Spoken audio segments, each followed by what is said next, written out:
Hi everybody and welcome to this documentary on Timeline. My name's Dan Snow and I want to tell you about History Hit TV. It's like the Netflix for history. Hundreds of exclusive documentaries and interviews with the world's best historians. We've got an exclusive offer available to fans of Timeline. If you go to History Hit TV, you can either follow the information below this video or just Google History Hit TV and use the code TIMELINE. You get a special introductory offer. Go and check it out. In the meantime, enjoy this video. 10,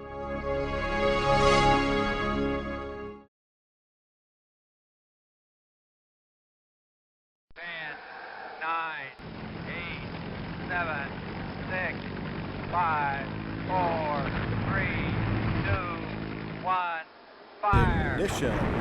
Liftoff. Aries 1X. Testing concepts. Small step for man. One giant leap for mankind. Jimmy Doolittle, most considered the greatest flyer that ever lived.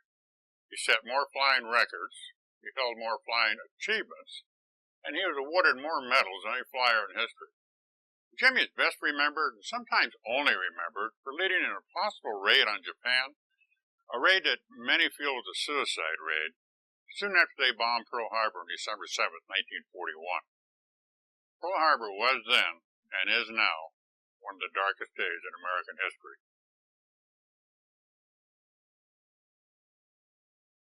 The attack was led by Admiral Isoroku Yamamoto, who was able to move his aircraft carriers a scant 256 miles off the coast of Hawaii, while the United States military slumbered in blissful ignorance.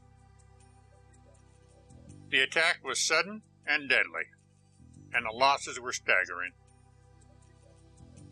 In 2 horrifying hours, 2,338 people were killed. Over 1,000 alone by just one bomb when it breached the deck of the USS Arizona or the ammo magazine. An additional 1,144 men were wounded. Over half the Navy's ships destroyed or damaged. 188 airplanes were reduced to cinders before they even had a chance to get off the ground. America was in a state of shock, and in the months to come there were more demoralizing defeats at the hands of the Japanese military. Soon, that shock turned to anger. When are we going to strike back? People were asking.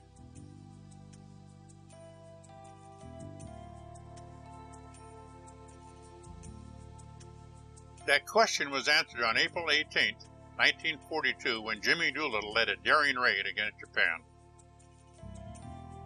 It was America's first victory of World War II.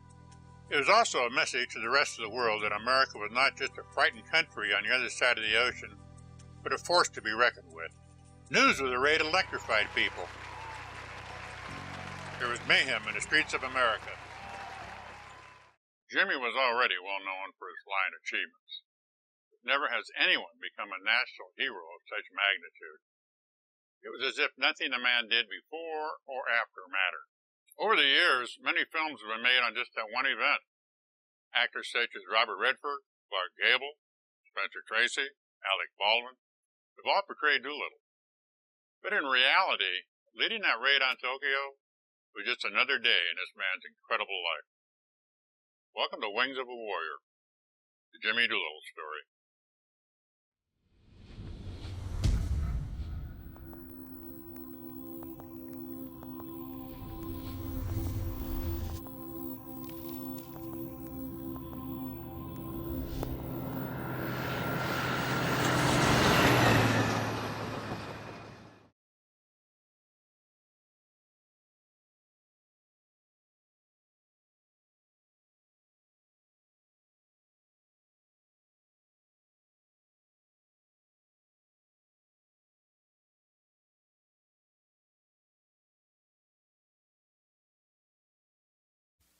Although Doolittle would earn his doctorate at MIT, his formal education started right here, a one-room schoolhouse in Nome, Alaska.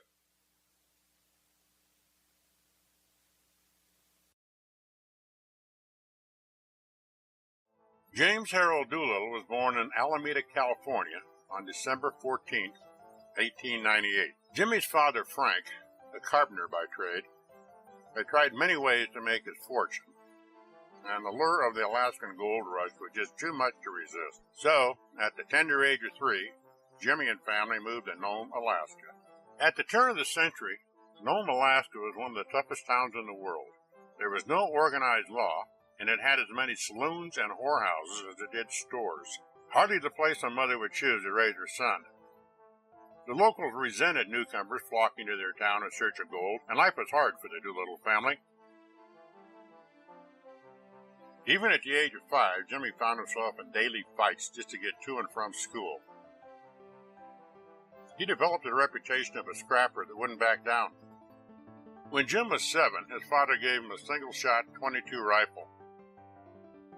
One day he spotted a duck sitting in a mud puddle at the end of town.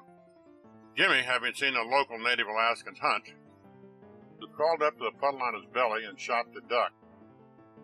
The rest of the day, the great Alaskan hunter paraded up and down the streets of Nome, .22 rifle in one hand and the duck in the other. Jimmy was settling into the primitive frontier life, and his mother wasn't happy about it. Jimmy remembers the day he made the shocking discovery there was more to life than the muddy streets of Nome, Alaska, surrounded by nothing but sea, snow, and ice. His father took him on a long trek to Seattle to buy supplies.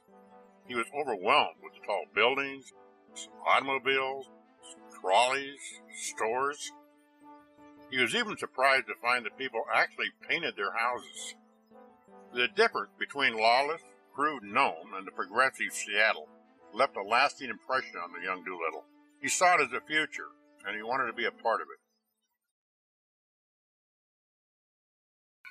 While Jimmy was in Nome, Alaska, 2 brothers named Orville and Wilbur were unknowingly setting the stage for his future when they flew a strange-looking aircraft off the white sands of Kitty Hawk, North Carolina. After 8 years of brutal Alaskan hardship, Rosa Doolittle moved back to Los Angeles, California to give her son a proper education. Jim's father accompanied them, but soon returned to Alaska. The years growing up in Los Angeles would not only define who Doolittle was, but what he was to become. Luckily for the world, he wasn't cut out to be a farmer. He would also meet the 2 loves of his life, a girl named Josephine Daniels and flying, and he would marry both of them. While attending Manual Arts High School, Jim met Josephine Daniels, or Jo as she was called. She was from a Southern family on a social level considered somewhat higher than the Doolittles. Jim was attracted to her even though he considered her a little snobbish at times. And she regarded him as an aimless roughneck that spent most of his time fighting or crashing his motorcycle. Jo got straight A's and was preparing for a career in library work. And Doolittle, well, he was rarely seen carrying a book and appeared to have no idea what he was preparing for. So, of course, they fell in love. It was not exactly a whirlwind courtship. It would take Jo 7 years to say yes to marrying Jim. Jimmy's love affair with flying started with seeing an air show and a dog-eared copy of Popular Mechanics. From it, he built a full-scale glider. The article simply stated how to build a glider. It was actually a hang glider with the pilot's feet being the landing gear, and it was huge, with an 18-foot wingspan. Building it was easy for the mechanically minded Doolittle. Getting it to fly was another story. According to the directions, all that was needed was a high spot to jump off of and a low spot to land, and one would glide like a bird. Not quite that easy. The first attempt ended with a badly bruised body and a busted-up glider. After repairs were made, Jimmy tried another method to gain more speed, being towed by a truck. So here we have Jimmy Doolittle racing madly behind this truck until the truck's speed exceeds his speed, then being yanked off his feet and dragged along with his glider into a pile of rubble. Not quite the start you'd expect from someone who would go on to become the world's greatest flyer. But Jimmy was determined. He decided the way to get more speed was to install a motorcycle engine on the glider. But a storm destroyed the new glider the night before he tested it. Jimmy took that as an omen and decided to put his flying career on hold for a while. Years later, he learned if he had tested a new glider, it probably would have killed him. There was no money to spare in the Doolittle household, so Jimmy earned the money to build a glider by boxing in the gin mills of Los Angeles. He didn't want his mother to know how he was earning the money, so he fought under an assumed name. If he won the fight, he received a gold watch, which he sold back to the promoter for $5. After graduating from Manual Arts High School in Los Angeles, Doolittle spent a year at junior college, then went on to the University of California, where he studied mining engineering. While at Cal, Jim became an outstanding gymnast. He also put his early fighting skills to work and tried out for Cal's boxing team. He weighed 130 pounds and was told the lightweight and welterweight spots on the team were filled, but they needed a middleweight. That's 160 pounds. That was just fine with Doolittle. He had already proved if he could hit someone, he could knock them out, no matter how big they were. He not only made the team as a middleweight, but went on to become the conference champion. As a mining engineering student at the University of California, he landed a summer job at the legendary Virginia City silver mines. He wanted to learn about mining they didn't teach in books. The famous Comstock lode, the largest silver strike in American history. It also played a big part in Nevada becoming the 36th state of the Union. For decades, it drew miners from all over the country looking to make their fortune. To Jim, it was like Nome, Alaska all over again. Most miners had long given up on striking it rich and were working for hard wages for the mining companies. They resented newcomers, especially college kids. But they would soon learn that Jim Doolittle was not your typical college kid. One day he waded through scalding hot water to restart a pump to keep the mine from flooding. On another occasion, he was working at the 2,300-foot level when startled by the screams of miners and a runaway ore basket rocketing down a shaft, crashing 200 feet below. Its cable had snapped. Jimmy volunteered to be lowered into the airless shaft to retrieve the bodies of the dead men. Halfway down, his hat candle flickered out. He was running out of air. Other miners directed a fire hose down the shaft to try and get more oxygen to the gasping Doolittle. Finally, a new cable was attached, and Jimmy and the dead miners were pulled out. The college kid had become a rock-hard miner. In 1917, America joined the First World War to end all wars. So Doolittle did what most men were doing. He joined the Army. Or to be more exact, he joined the Army Reserve Signal Corps Aviation section. Years later, it would be the Air Force. While patriotism was at a fever pitch across the land, most didn't really know what they were fighting for or against. Jimmy's reasoning was a little more realistic. He wanted to impress Joe Daniels' parents, who thought she could do a lot better than a kid from the wrong side of the track that came visiting on a motorcycle. And of course, he wanted to be where the action was. Despite what the parents thought, Jimmy and Joe were married Christmas Eve, 1917.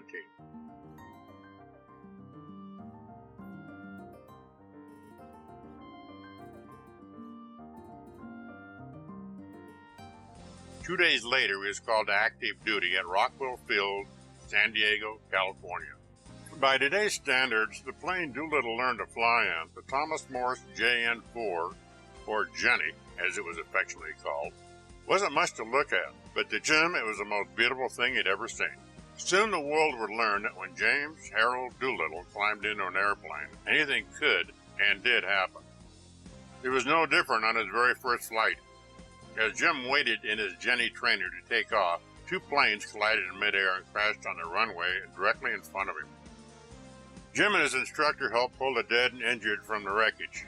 The experience was enough to bring most young cadets to their knees. When the instructor asked if he was okay to continue with the lesson, Jim simply replied, "Of course." Cold? You bet. But Jimmy was the original Iceman, and it was his Iceman's approach to flying that would keep him and many others alive in the years to come. After he finished his flight training, he came face to face with the realization that the Army was producing more pilots than airplanes. So he was transferred to Camp Dick, where they had no airplanes. Why? To paint barracks, of course. After honing his skills as a house painter, trash collector, and maintenance man, Doolittle was sent to Wright Field, Ohio, to study engine repair. He was getting closer. Then on the Gerstner Field in Lake Charles, Louisiana. Now Gerstner was known for its heat, mosquitoes, poor sanitation, and bumpy airstrip. But to Jim it was heaven. It had airplanes. Not the Jennies he had learned to fly in, but the newer, sleeker Thomas Morse F-4C Scout. They were 30% faster than the Jenny and about 500% more dangerous. At the end of the day, when most pilots were enjoying a beer at the Officers Club, Jimmy would still be flying, making the plane do things he was told it wasn't designed for. But Doolittle's little chunk of heaven was abruptly brought to an end when a hurricane destroyed the field and most of the planes on it.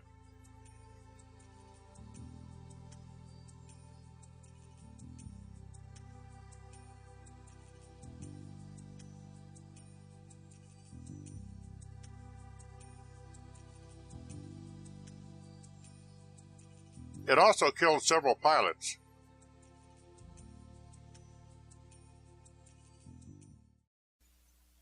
It's ironic that at about the same time, another pilot named James Doolittle was killed in Buffalo, New York.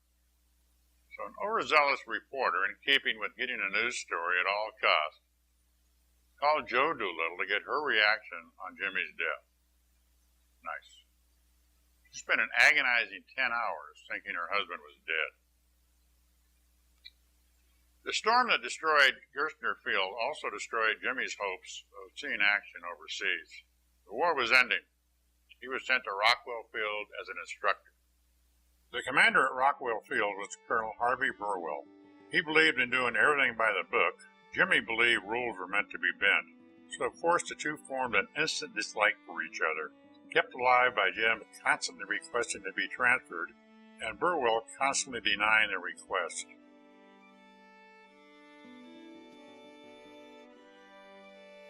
One time the filmmaker, Cecil B. DeMille, came to Rockwell Field to film planes taking off and landing.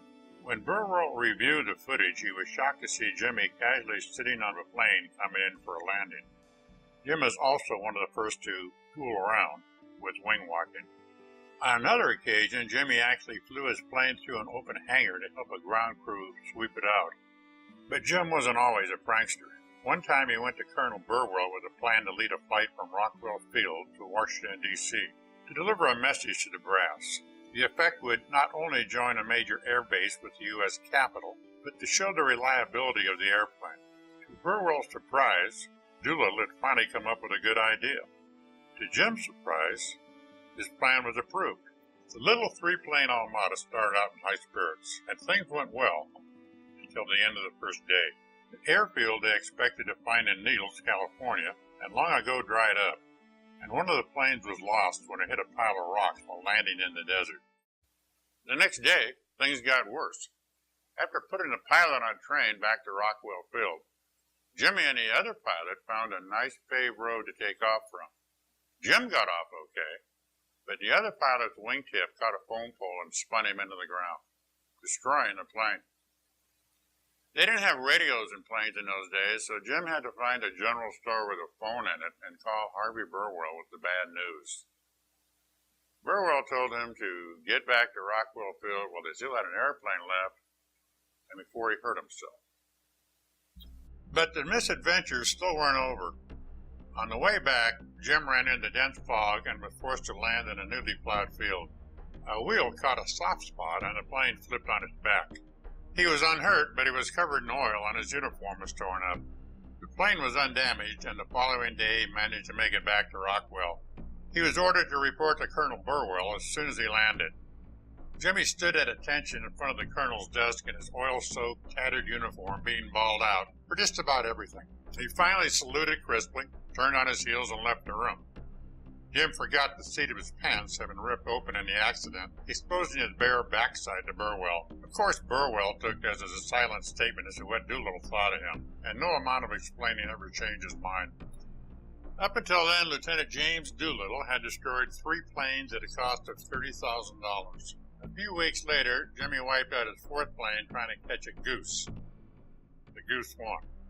One of the training techniques Jim used to practice whenever the situation arose was to chase geese. For the most part, they would fly straight and about the same speed as the Jenny.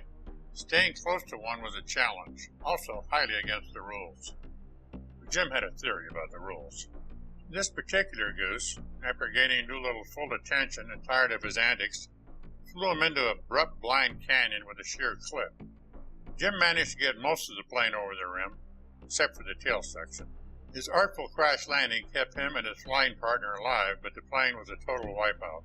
This antic cost Jim more grounded time.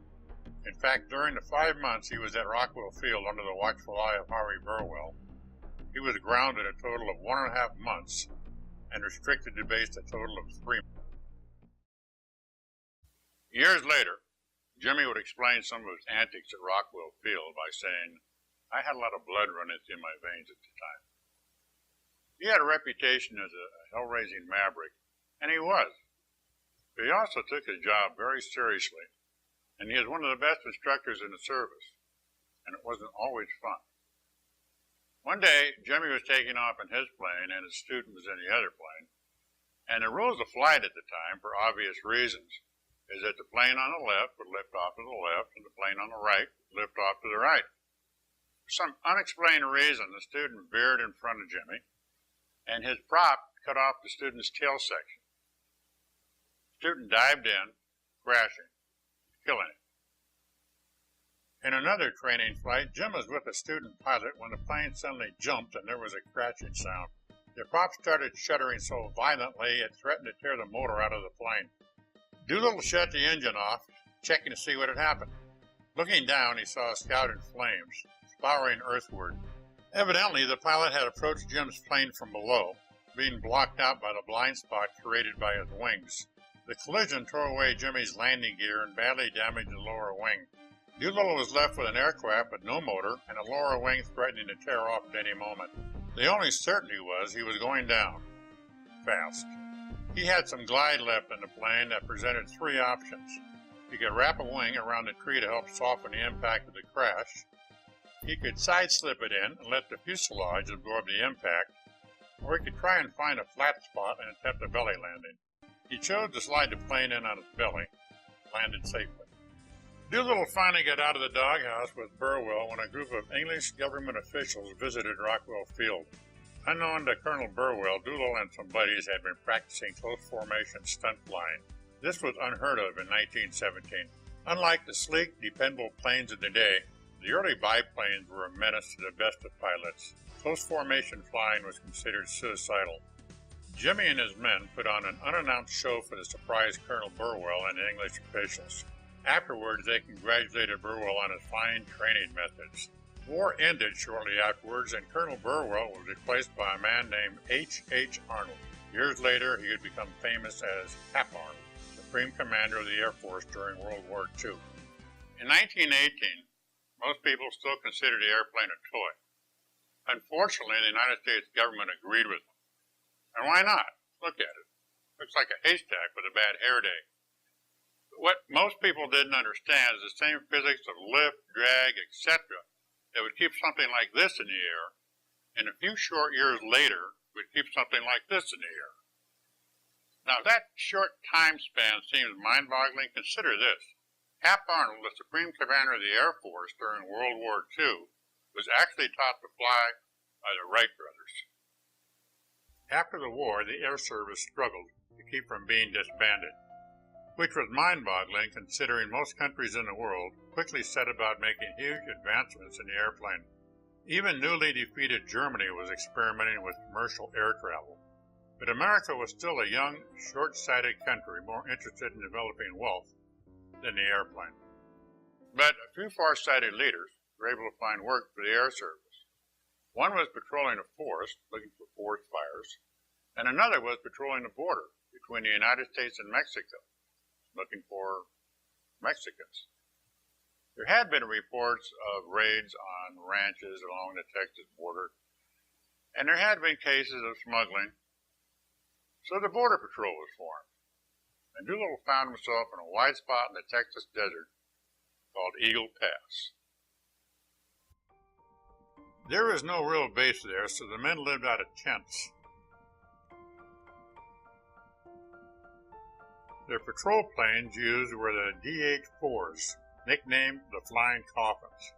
because problems with the fuel systems had turned them into just that on occasions. The border was patrolled from Brownville, Texas, along the Rio Grande River to El Paso and on to San Diego. Because of tensions between the United States and Mexico at the time, they were instructed to never fire their guns, even when fired upon by bandits. The duty was boring, and for the most part, a waste of time. But it was not without its moments. Once in a while, Jim's guns would accidentally fire, and accidentally hit a deer. And the venison just happened to be a welcome change from the mess hall food. While they had been instructed not to shoot back at bandits, that didn't mean they couldn't fight back. On more than one occasion, when fired upon, Jim would round up a nearby herd of cattle with his plane and stampede them through the screaming bandits. Jack Allard, a lifelong friend of Jim's, related a story about the perils of flying with the mischievous Doolittle. He had reached the end of a run, and he dipped his wing to bank left. The plane didn't respond. Again he tried. Again nothing. He looked out to his right, and there was Jimmy grinning back at him. Doolittle had placed his wingtip over Allard's wingtip to keep him from banking. Probably a maneuver they frowned upon at flight school. In 1920, Jimmy took part in General Billy Mitchell's amazing demonstration of sinking a battleship from the air. For years, the outspoken Mitchell had been telling anyone that would listen that the airplane was the future of the military. He amazingly predicted the Japanese would attack Pearl Harbor and that air power, not naval power, would be the deciding factor in all battles and wars. Japan proved that at Pearl Harbor, and the U.S. proved it soon afterwards at the Battle of Midway. Since the Navy had been the backbone of the military for 200 years, this caused quite a bit of backlash. And when Mitchell boasted an airplane could sink a battleship from the air, the press jumped in the middle of it until a demonstration was arranged.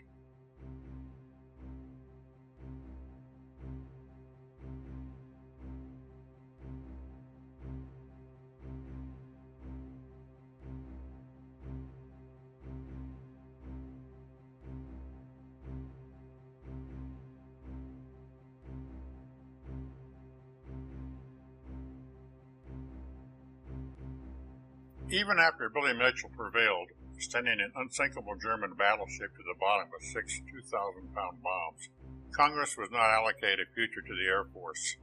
Back then, as is true today, politics played a bigger part in the decision-making than common sense. Mitchell continued his boisterous criticism of not only the government, but the military, until in 1925 he talked his way into a court-martial. Working with Billy Mitchell inspired Doolittle. Even though the act of sinking a battleship appeared to accomplish little at the time, the fact that it had been done couldn't be ignored, not by the Navy or not by the Congress. And Doolittle also reasoned that if a plane could carry 4,000 pounds of bombs, why not 4,000 pounds of cargo or 4,000 pounds of passengers? The one event that catapulted Jimmy Doolittle into national prominence got off to a not-so-prominent start. In 1922, he planned to make a transcontinental flight from Florida to California, stopping only once in Texas to refuel. He used the beaches at Pablo Beach, Florida, as his starting point.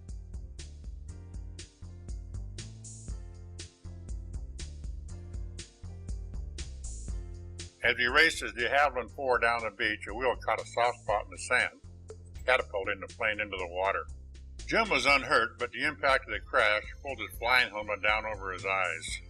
This, and the fact that he was strapped in, upside down and underwater, was cause for concern.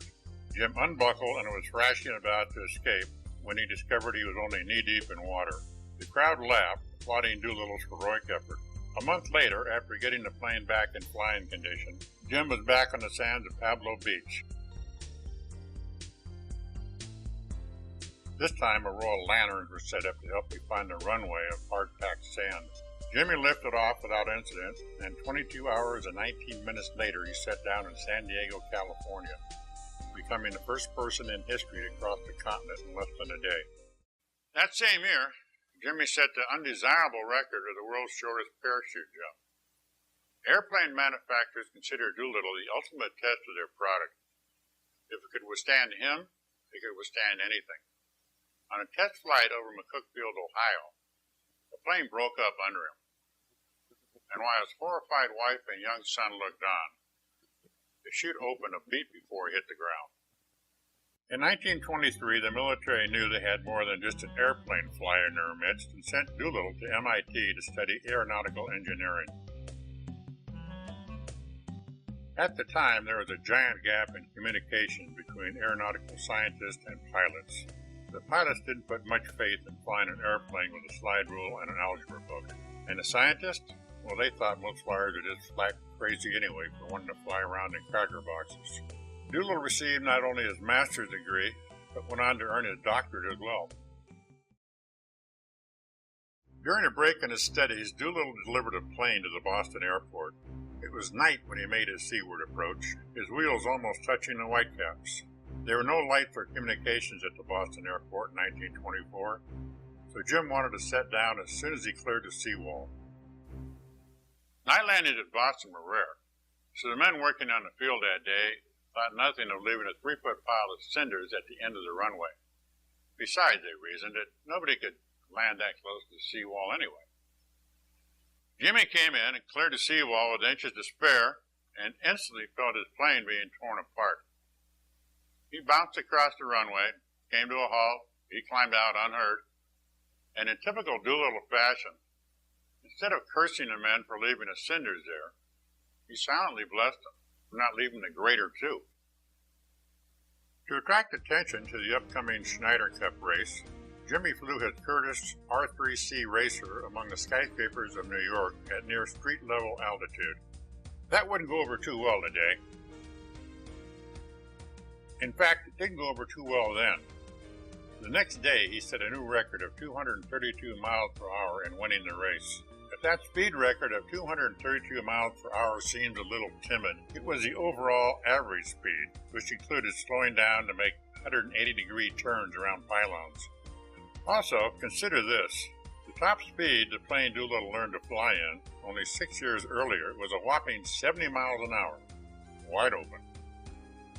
Jimmy pulled out his old MIT slide rule to help win that race. He adjusted the pitch of the plane's propeller to increase engine speed, and he designed a different angle to approach the pylons to get around them quicker. The Schneider Cup race was flown in seaplanes. Jimmy flew for the Army. The Navy wasn't overly thrilled he had beaten their pilots. To further rub salt in the Navy's wounds, when Jim returned to McCook Field, he was given a parade through downtown Dayton, Ohio. He was issued a Navy uniform and his car was decorated to look like a ship. The sign on the side of the car read, Admiral Jimmy Doolittle. For some reason, the Navy didn't think that was very funny. 6 months later, he would be awarded the coveted Mackey Trophy as the outstanding flyer in the world. Jim would be the first person in the world to win the Triple Crown of racing, the Schneider, the Bendix, and the Thompson.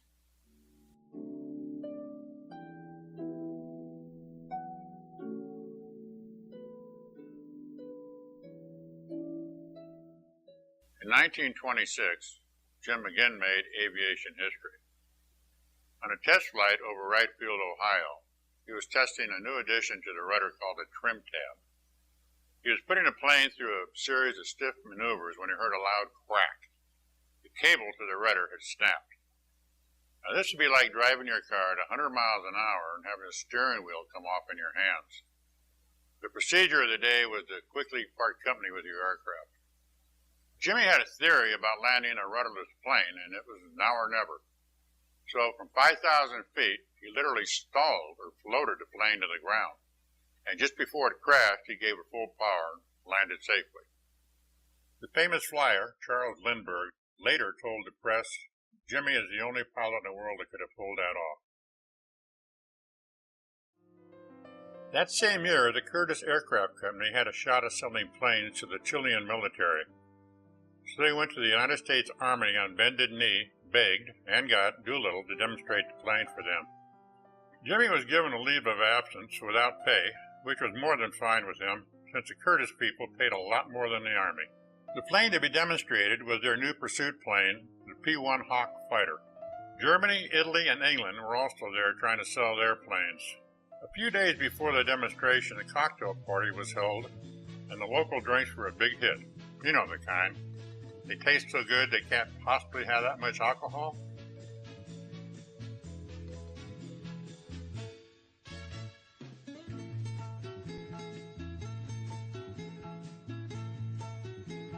Party talk finally got around to the great American actor Douglas Fairbanks and his daring, swashbuckling antics in movies. Jim ended up on a second-story ledge outside a window imitating some of the moves of the famous actor. Not a problem for an ex-college gymnast.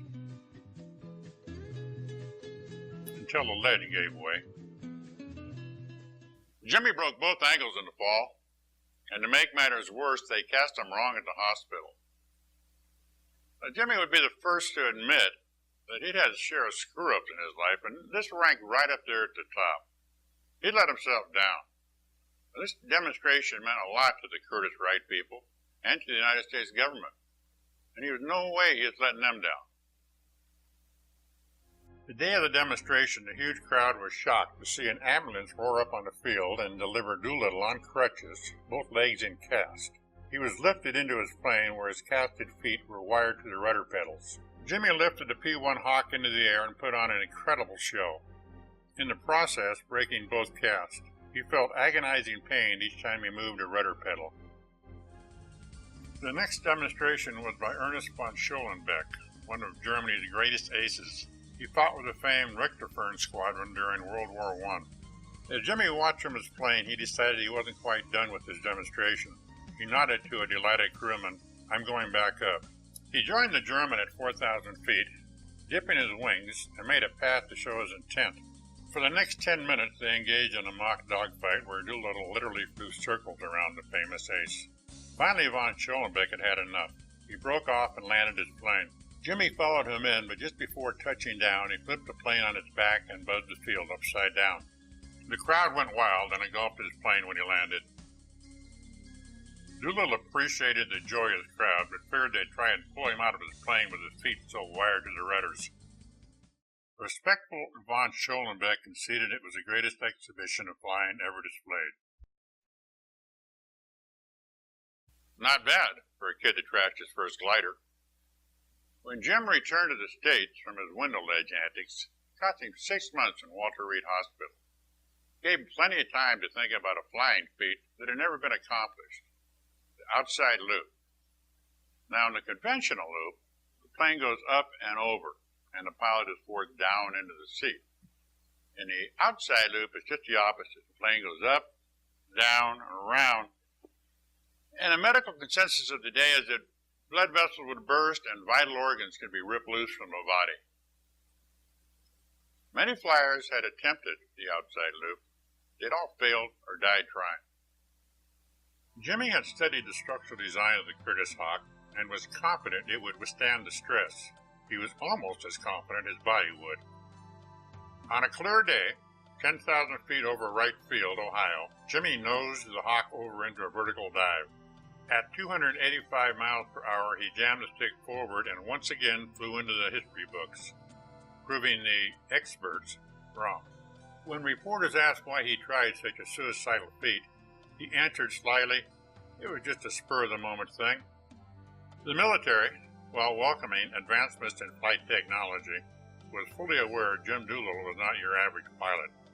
For fear there would be a host of other pilots killing themselves trying the outside loop, the military issued orders forbidding anyone from attempting it.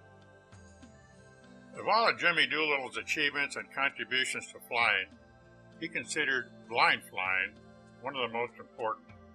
Most pilots of the day thought when flying in fog or bad weather they could feel, or just know, the direction and disposition of their flight. They were wrong. In many cases, dead wrong. And Doolittle proved it. Fog was understandably the #1 weather hazard to landing an airplane. Many solutions had been tried. Tail drags, weighted lines lowered from the plane, different types of sonar equipment, dispensing fog with heat, all had some but limited effects. What was needed was a precision land altimeter, distance from the aircraft to the ground, and a device that would give the correct attitude of the airplane. This meaning the landing gear and the tail skid had to be level with the ground. Coming in with a wing down would spell disaster. Working closely with the Guggenheimer Flight Laboratory and using his scientific background, Jim helped design the instruments needed to navigate in bad weather. On September 24, 1929, at Mitchell Field, New York, A hood was fastened over the cockpit of his Constellated NY-2 biplane, and he became the first person in history to take off, fly, and land using instruments only. Many of the instruments and concepts he designed are still in use today.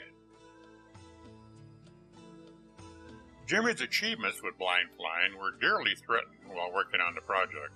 The promoters of the national air races had been after Doolittle for some time to make an appearance and thrill the crowds with some of his daredevil flying. Jimmy felt he had more important things to do at the time and was slow committing. Finally, the head of the Air Corps called and strongly suggested he make an appearance. The day before the show, Doolittle climbed into a P-1 Hawk fighter to get a little practice. He was putting the fighter through some stiff maneuvers when suddenly a wing snapped off. When a wing breaks off your plane, there's only one decision to make, and not a whole lot of time to think about it. Jim unbuckled, and as he spiraled through space, was ejected from the plane. Doolittle was picked up by a jeep and taken back to the field. He walked into the headquarters, his parachute wadded up under his arm, and a shocked friend asked, "What happened?" And Jimmy replied, "My plane broke up." And his friend said, "Did you get out okay?" One day, over the skies of Wichita, Kansas, Jimmy was experimenting with a new flying concept, retractable landing gear. They worked just fine until they landed. Then they malfunctioned. Once again, Doolittle walked away from a devastating crash. In 1932, on another record-setting flight from Canada to Mexico City, Jim climbed to 19,000 feet to get over the Andes Mountains. He suddenly became very drowsy. It worsened until he was on the verge of passing out. Twice he lost control and had to pull the plane out of steep dives. He started reciting well-known dates out loud. If he couldn't remember one, he would bail out. Not the ideal thing to do at 19,000 feet over the Andes. Might as well leave your parachute in the plane. Acting out of sheer instinct, he managed to land in Mexico City before passing out. The following day, he learned the cause of his near death. Jim always carried 2 cans of tetraethyl lead in case he had to refuel with unleaded gasoline. At 19,000 feet, the seam on one of the cans had split open, filling the cockpit with toxic fumes. By 1932, Jim had set or broken just about every flying record there was.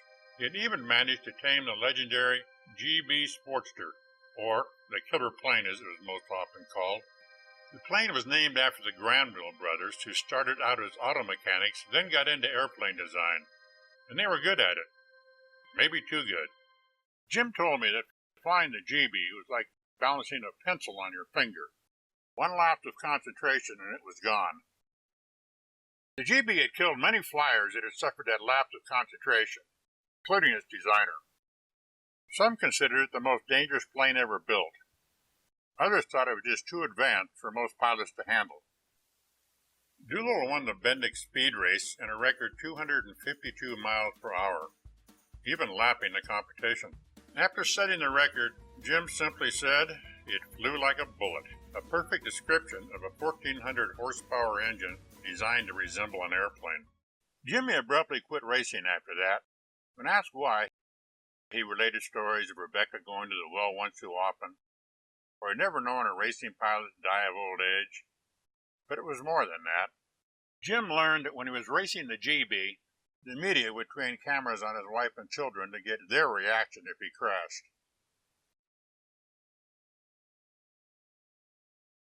In all of Jim Doolittle's spills, thrills, and brushes with disaster, he considered the luckiest day of his life the day he met his wife, Jo. She brought stability and meaning into the life of a young, restless hellraiser. Doolittle had no doubt that without her support, he wouldn't have accomplished nearly what he did in life. She gave him 2 sons, Jim Jr., October 2nd, 1920, and John, June 29, 1922. Jo ran a flawless household, from managing the family budget to whipping up dinner for 3 or 4 unexpected guests Jim might bring home. Many times, when Jim was required to be away for extended periods of time, Jo stepped in as both mother and father without missing a beat.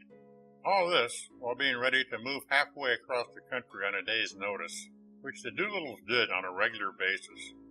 Jimmy was known for his sense of humor and always tried to keep life in perspective. But there were times he could lose that sense of humor in a big hurry, especially if he felt he had been wronged. Then it could be hell on wheels. Joe was always there to give advice, if asked, or help calm jangled nerves. She was the catalyst of the Doolittle family, and Jimmy wasn't going to let his family's last memory of him be an airplane exploding into a ball of fire.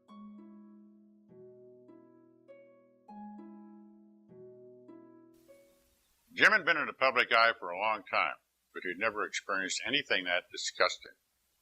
He was irate. Doolittle wasn't one for bragging about his accomplishments or heroic deeds, but he did get a chuckle talking about some of his lesser accomplishments. One of those was in the Dutch East Indies in 1933. While Doolittle was demonstrating planes with the Curtiss Wright people, the commander of the Dutch Air Force asked him to put one of their own planes through its paces, hoping to learn something from the great flyer. Jim agreed. He put the plane into a dive, and at 1,000 feet began to pull out, not knowing the heavy Dutch plane needed at least 1,000 feet to pull out of a dive. Jim instantly knew he was in trouble. At the bottom of the dive, the plane's wheels actually hit the ground before arching upward. The Dutch general complimented Jim's wife on her husband's remarkable show of skill. But Joe knew different. All she could do is smile politely through clenched teeth. Just another day at the office for Jim. In the 1930s, the world was in a Great Depression, and each country was handling it in a different way. In America, people were put to work building dams, bridges, and roads. In Japan, people were put to work building up the military and trying to unite the nations of East Asia, by force if necessary. In Germany, a guy named Adolf Hitler was giving speeches about German pride and dignity.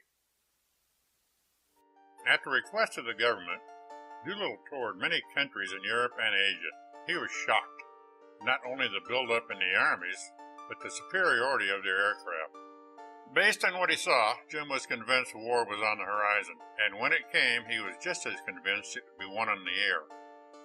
The United States Air Force lagged way behind the progress of other countries. Jimmy was very vocal about the need to build up a proper Air Force. Luckily, President Roosevelt agreed with him. Jim took a leave from the military and worked closely with Shell's Oil Aviation Division. He convinced them to perfect 100-octane gasoline, which was quite a gamble on both their parts. There were those who questioned the need for octane that high and the wisdom of producing it.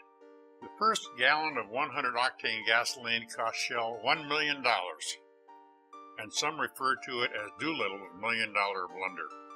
During the war, it greatly increased not only the speed, but the range of Allied aircraft. England credited their victory in the Battle of Britain to having 100-octane fuel, while the Germans still only had 87-octane. In 1940, Hap Arnold sent for Jimmy Doolittle. He wanted him back in uniform. But whatever plans he had for Jim changed drastically on December 7th, 1941, Pearl Harbor. Some historians have given Jim the credit for conceiving a raid on Japan. That isn't true. It was conceived by Captain Francis Lowell, Assistant Chief of Staff for Anti-Submarine Warfare. While flying out of Norfolk, Virginia, he saw the shadow of his plane pass over the outline of an aircraft carrier painted on the field below, used for training purposes. Hap Arnold put Doolittle in charge of the project because he considered him the only man on the planet that could figure out how to get a loaded bomber off the deck of an aircraft carrier. Normally, the B-25 required 2,000 feet to get airborne. Jim was given 500 feet to work with. Jim chose the untested B-25 for a very elementary reason. It was carrier-friendly, meaning it was the only bomber with a short enough wingspan to clear the command tower. The B-25 had to be completely modified to get the job done. It was going to take off in a short space and fly a long way. Everything from extra gas tanks made of rubber to a new bomb sight so the secret Norton bomb sight wouldn't fall into enemy hands. Broomsticks would eventually replace some of the guns to help lighten the load and hopefully fool enemy fighter planes. And of course the engines had to run better than a Swiss watch, which almost required carburetors that hadn't been invented yet. The mission was top secret, of course. Hap Arnold gave Doolittle a letter giving him top priority over any officer in the Army Air Force. He only had to use it once, when a power-hungry commander, upset over the special treatment they were receiving, wouldn't allow them to leave until Jim signed a mountain of forms about the quality of service received while training at that field. All this while his men waited in their planes to take off. The guy had been in real pain while they were training at that field, causing Doolittle a lot of problems he really didn't need at the time. Jimmy scribbled the word lousy across the top form, climbed into his plane, and took off. He buzzed the field at treetop level, and his crew followed him and did the same thing. Highly against the rules at the time, but it was their way of saying thank you to the ground crewmen for a job well done. The commander commented to one of his aides that Doolittle was heading for a lot of trouble. Little did he know. Originally, Jimmy was only brought in to deal with flying a bomber off an aircraft carrier and training the crews, not leading the mission. One day, Jim went into Hap Arnold's office and presented his case for leading the mission. Arnold flatly said no, explaining Jim couldn't lead every mission he's involved in planning. But Doolittle kept hammering away until Hap finally said it was all right with him if it was okay with Miff Harmon, his chief of staff. As Jim left the office, he smelled a rat, feeling Arnold was just passing the buck. He sprinted down the hall and burst into Harmon's office, blurting out what Arnold had told him. Harmon, not wanting to override his boss's decision, shrugged and said, "Fine, Jim, you can lead the mission." As Jimmy was closing the door, he heard the phone ring, and then Harmon saying, "But Hap, I already gave you my permission." Hap Arnold had underestimated Jimmy's foot speed. Before training ever started, Jimmy told the men that the mission was highly dangerous and the fatality rate could be 100%. That kind of says it all. He also told them that anyone wanted to drop out at any time, any place, anywhere, could, no questions asked. Nobody did. On April 1st, 1942, in Alameda Port, California, 16 of the original 24 bombers were loaded on the aircraft carrier Hornet. The next day, they headed up the coast to San Francisco. Did the Japanese know something was up? Well, sure they did. They had spies just like we did. But never in their wildest dreams did they think that those bombers were going to be flown off the deck of that aircraft carrier. They probably thought they were just being transported somewhere. And they were. They were being transported to Japan.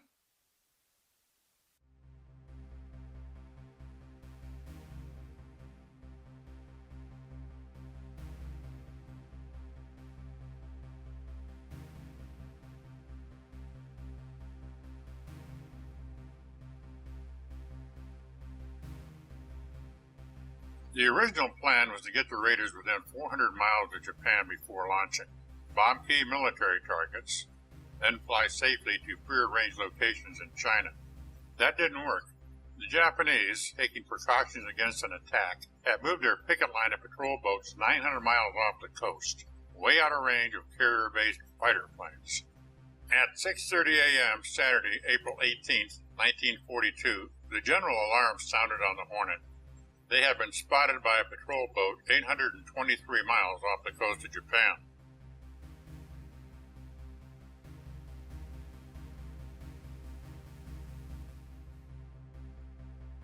Another misconception about the raid is Doolittle made the decision to launch the planes.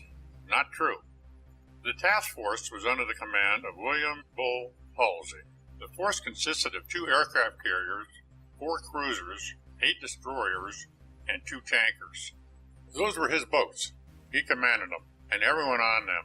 His immediate concern was the safety of the task force, and after the beating at Pearl Harbor, he couldn't risk losing ships, especially the carriers. After being spotted by a patrol boat, he needed the B-25s off the deck of the Hornet to make room for his fighter planes that were stored below. They were either going to be flown off or pushed over the side. At that distance from the Japanese coast, the chances of the raiders making it to China were slim. It was a difficult decision for Admiral Halsey. At 6:32 a.m., the order came. Launch. The aircraft carrier Hornet was pitching badly in a rough sea, and the winds were blowing at gale force proportions. Many of the crew doubted a B-25 could be flown off that undulating deck in 40-knot winds. Doolittle was the first to go.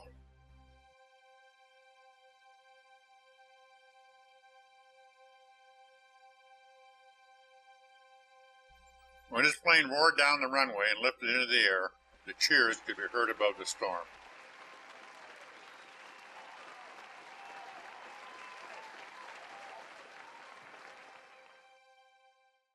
Jim would later describe his flight over Tokyo as routine. At the coast, he was met by 5 Japanese fighter planes, but lost them with some amazing evasive flying to the hills of Japan.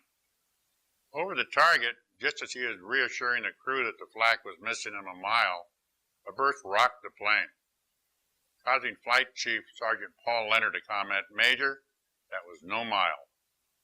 Obviously, Jim's concept of routine was different than others.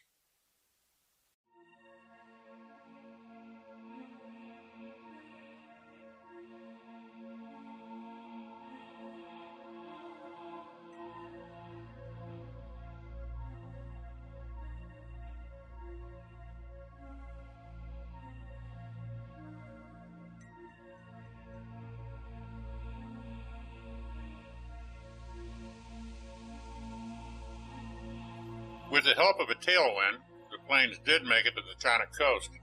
One plane flew to Russia from Japan due to mechanical problems. Because of bad weather, and with the planes sputtering on their last gallon of gasoline, they were left with the choice of either bailing out or trying to crash land into the ocean. Doolittle let each plane crew make their own decision.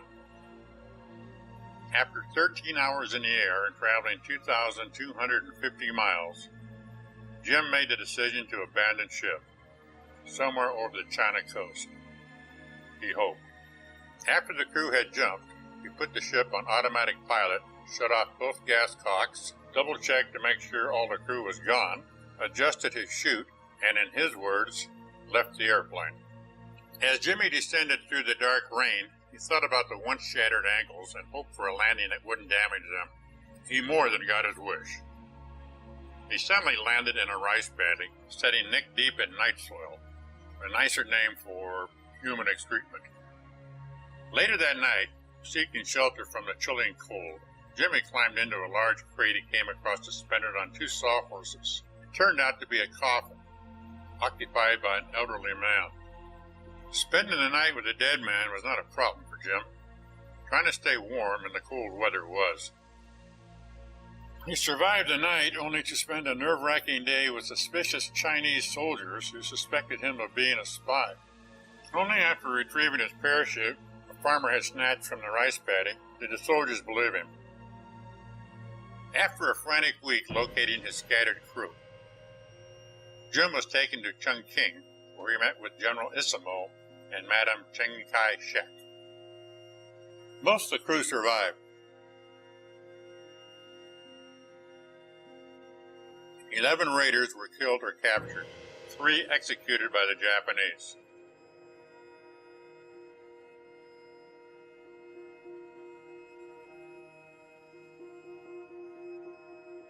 All the planes were lost. Jim felt he had failed. His first message to Hap Arnold simply said, "Mission accomplished, bad weather over China, fear all planes lost." But he had no idea of the worldwide impact of the raid, nor what it did for the morale of American people who were literally celebrating in the streets. And Jim had no idea he would return to a hero's welcome and be given his country's highest award, the Congressional Medal of Honor.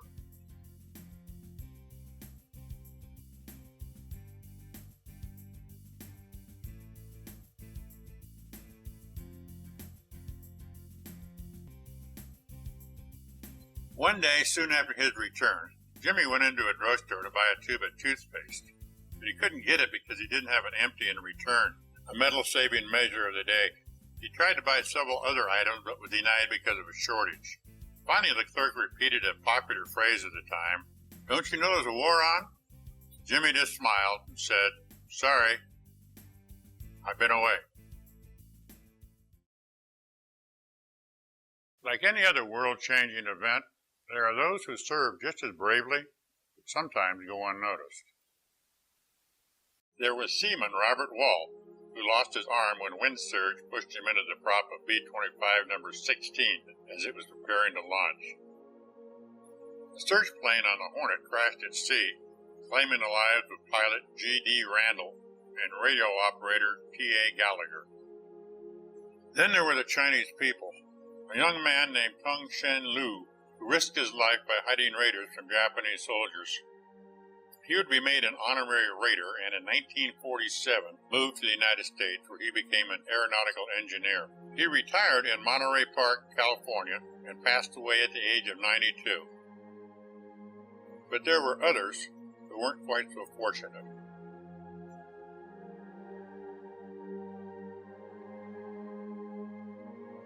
In retaliation for helping the raiders over a 3-month period, the Japanese military systematically slaughtered 250,000 men, women, and children. That's 250,000 people. To what military end has never been disclosed. When Eisenhower asked Hap Arnold to recommend someone to organize and lead the 12th Air Force during the invasion of North Africa, Arnold said Jim Doolittle. Ike met with Jim, but then wired Arnold, Doolittle not acceptable. He still considered him too much of a hotshot pilot and not enough of an organization man. But Hap was persistent and finally won out. Jimmy chose Hoyt Vandenberg as his chief of staff, and General George Patton was in charge of the ground forces. As a general, Jim led over 20 missions, always over heavy flak areas. This at a time when most leaders were commanding well out of harm's way. Every time he led a mission, morale skyrocketed and losses went down. One night in England, Jimmy and famed flying ace Eddie Rickenbacker were watching from a hillside apartment as the Germans bombed London. A large piece of flak landed on the deck near them, and Rickenbacker commented, "The guy could get killed out here, Jim." Just then a bomb exploded in the street in front of him, blowing him back through the glass doors of the apartment. Jim was bruised and battered, but his sense of humor was still intact. As he laid on the floor, he managed to grin and said, "You know, Eddie, I think this is where we should have been in the first place." Jimmy had lost many friends during the war, and he'd hardened himself to deal with it. But the loss of one particular man devastated him. Paul Leonard. Sergeant Paul Leonard, his flight chief sent the Tokyo raid. When Doolittle was sure he had failed after the raid, Leonard tried to cheer him up by saying that when he got back to the States, they would not only make him a general, but give him the Medal of Honor. He also told Jim that no matter where he went, he always wanted to be his flight chief. They developed a special bond and became close friends. Jimmy and his chief of personnel, Jack Allard, flew to an airfield to meet with his commander. Just after landing, the field came under attack, and Doolittle and Allard had to make a mad dash through an exploding ammo dump. Their jeep pockmarked with shrapnel. Jim returned to his plane to find it half covered in dirt and debris. Nearby, a group of men were standing around a large bomb crater. Jim picked up the remains of a hand with a watch still on the wrist. The inscription on the watch read, "To Paul, with love." Paul Leonard had stayed in the plane long enough to shoot down a German fighter plane, and then took cover in a nearby ditch. The Germans tried to bomb Doolittle's plane but missed, hitting the ditch. Jimmy turned on his heels and climbed into the dirt-covered plane with Jack Allard close behind.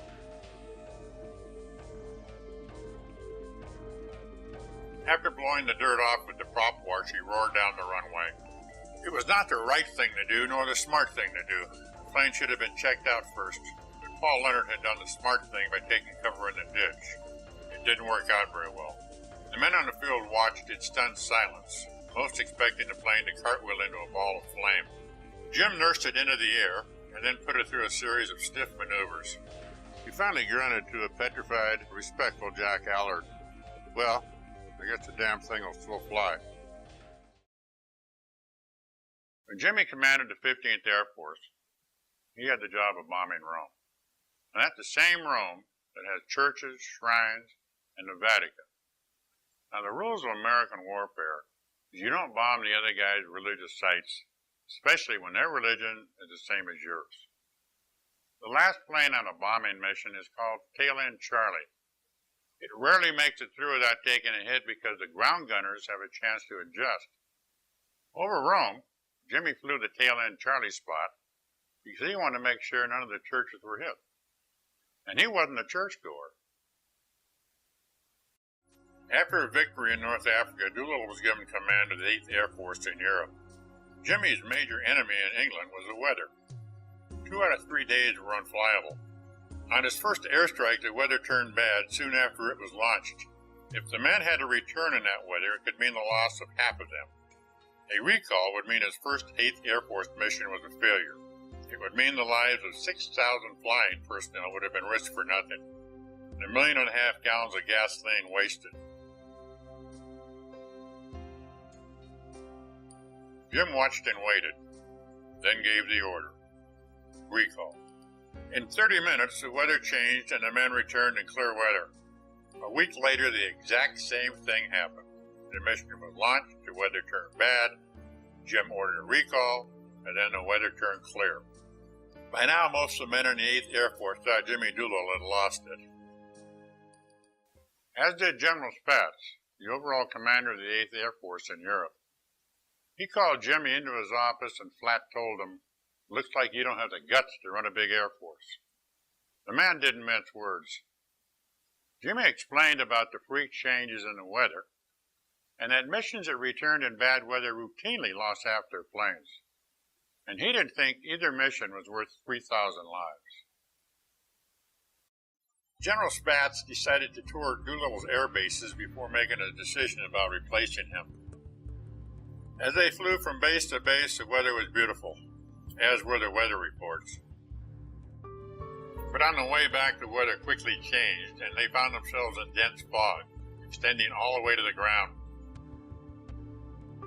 Jim was forced to make a blind landing. They bounced and skidded to a halt a few feet from a stone wall that would have destroyed the plane and killed the 2 highest-ranking generals in England. The badly shaken General Spaatz told Jimmy he was absolutely right in recalling the missions. Jimmy Doolittle became the first Air Force commander in history to conduct a large-scale attack without a single loss. Over 6,000 men, flying 800 bombers and 500 fighter planes.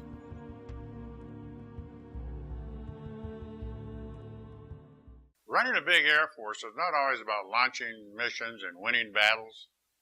One day, 2 women came to Doolittle's office, a mother and her daughter, and said they had befriended one of his airmen, even loaning him their bicycle to make it easier for him to visit.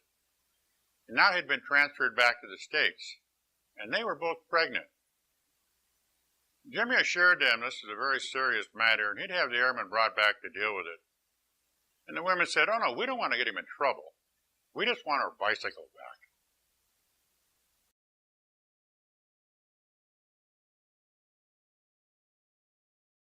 On June 6, 1944, in the rough, choppy seas of the English Channel, Operation Overlord was launched, the code name for the Normandy invasion.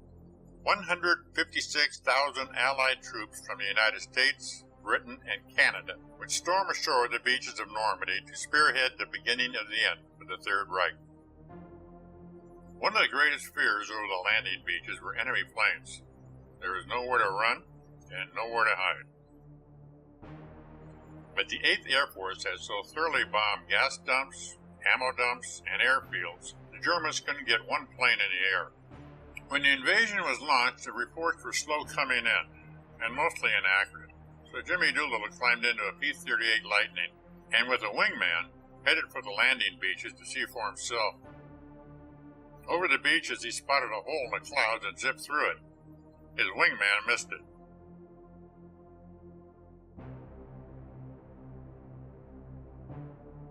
He returned to give General Eisenhower the first eyewitness account of the invasion. Pike was grateful for the account, but horrified at the thought of one of his top generals buzzing the beaches in a fighter plane. He reminded Jim that chances were good he could have been shot down by his own troops. He also reminded him he needed a commander of the 8th Air Force more than he needed a hotshot pilot. If he wanted to return to the ranks of a fighter pilot, he could arrange it. Jim told me the reason he took a P-38 over the beaches is because it was the most recognizable plane in the service. He didn't want to get shot down either.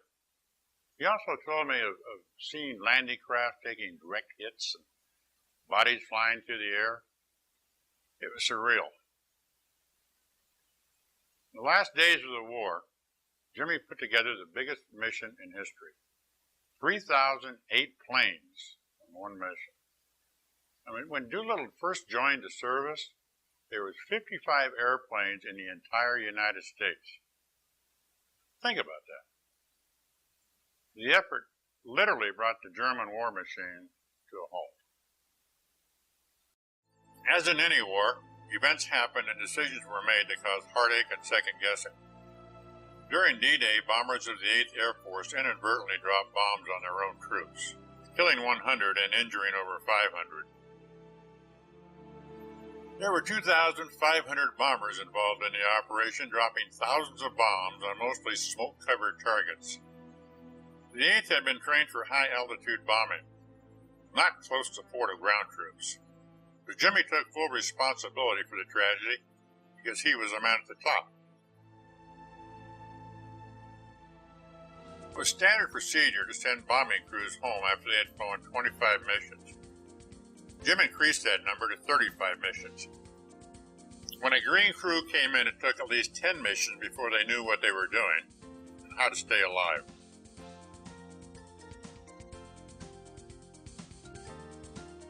Many mishaps occurred during the first few missions. After that, they were much more seasoned. Jim felt it was counterproductive to replace a crew at the peak of their effectiveness. Another decision that earned him the nickname of Killer with bomber commanders and crews was to turn the fighter planes loose to seek and destroy enemy aircraft. Jimmy felt the fighter plane was meant to be an offensive weapon to destroy enemy aircraft when they found them. The longer the Germans had planes in the air, the longer the war would last. The primary function of the fighter planes had been to escort bombers to and from the targets. Bomber crews referred to fighters as their little buddies and relied heavily on them. Up until then, the bomber's strategy over the target was to drop their bombs and then get the hell out, head for home as fast as they could. Stragglers that couldn't keep up due to damage or mechanical problems were easy targets for German fighter planes. But bombers were taught to fly tighter formations to protect not only themselves, but others. Also, the efficiency of the bomber gunners, as were their weapons, were improving.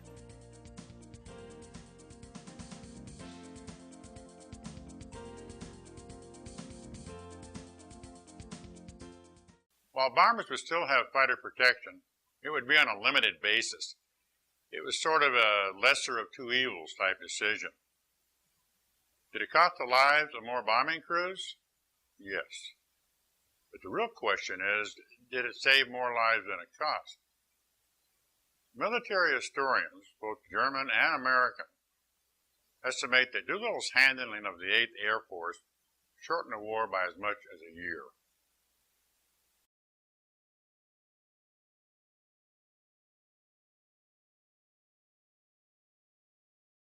When the war in Europe was over, Jim was sent to Okinawa in the Pacific to join the flamboyant General Douglas MacArthur. MacArthur was well known for his outspoken opinions and his enormous ego.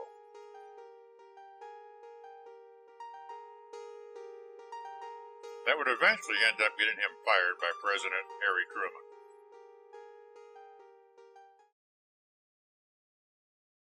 Jim is still carrying the label of a hotshot pilot, and he is determined to keep a low profile. Let MacArthur have the glory. All Doolittle wanted was the war to be over.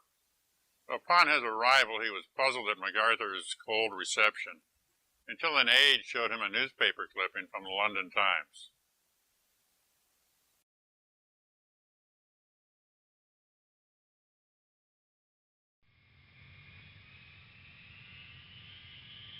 Any long-range plans for Jim Doolittle in the Pacific War came to an abrupt halt on August 6, 1945.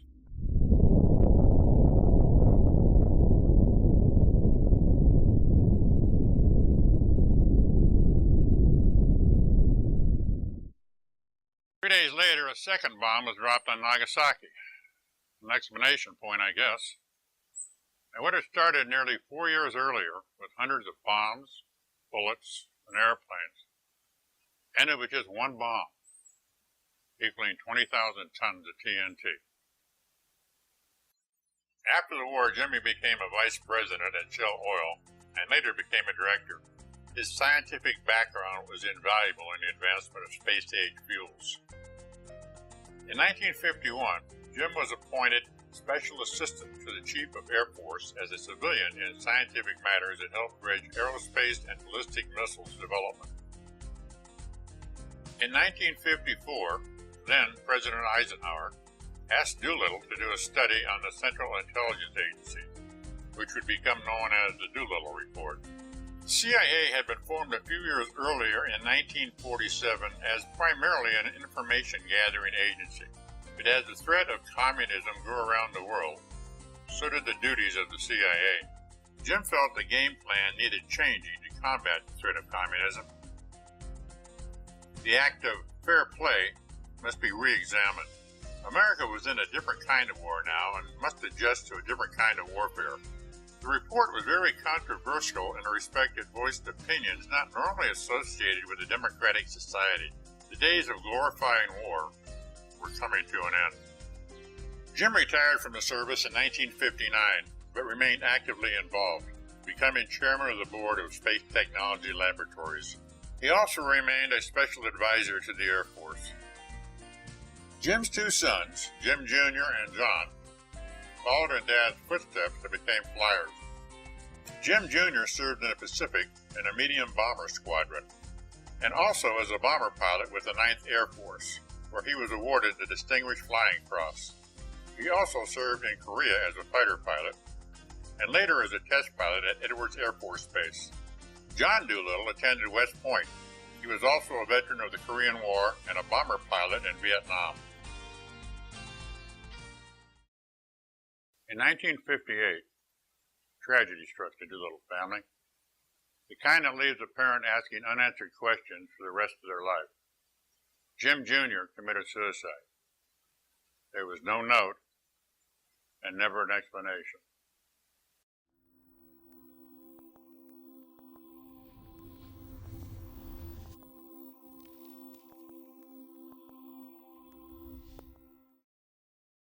Because of his military record and scientific background, Jimmy became chairman of the Air Force Scientific Board.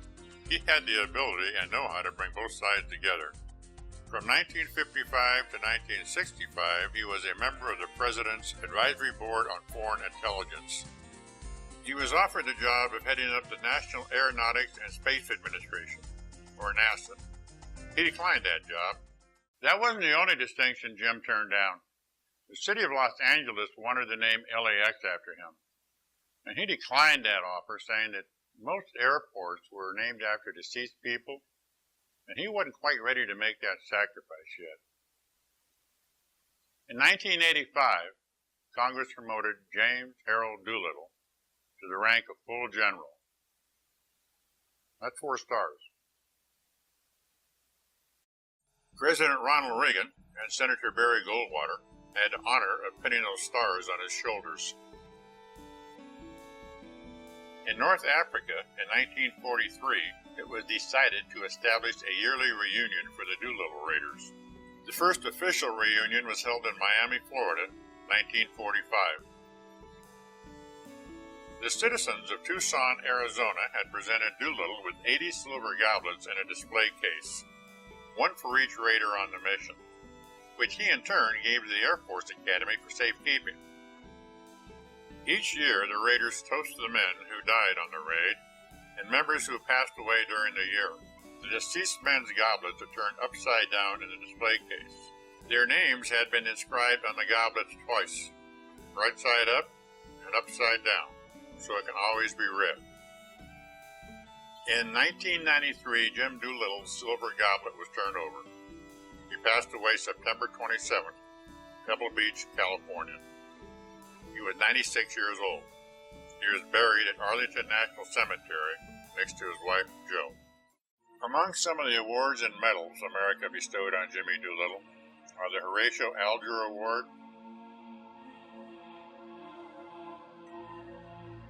the Medal of Freedom,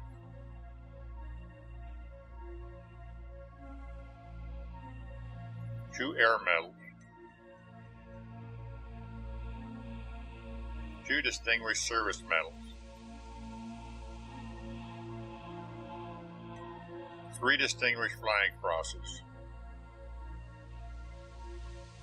Bronze Star,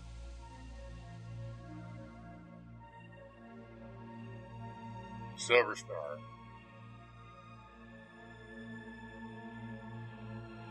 and the Medal of Honor. The countries of Great Britain, France, China, Bolivia, Belgium, Poland, Ecuador, all decorated Jimmy Doolittle with their highest awards. One of Jim's philosophies is that after all the speeches, words of wisdom, and advice is given, you lead by example, not words. He is the only person in the history of the United States to win both its highest military honor, the Medal of Honor, and its highest civilian honor, the Medal of Freedom. Now that's leading by example.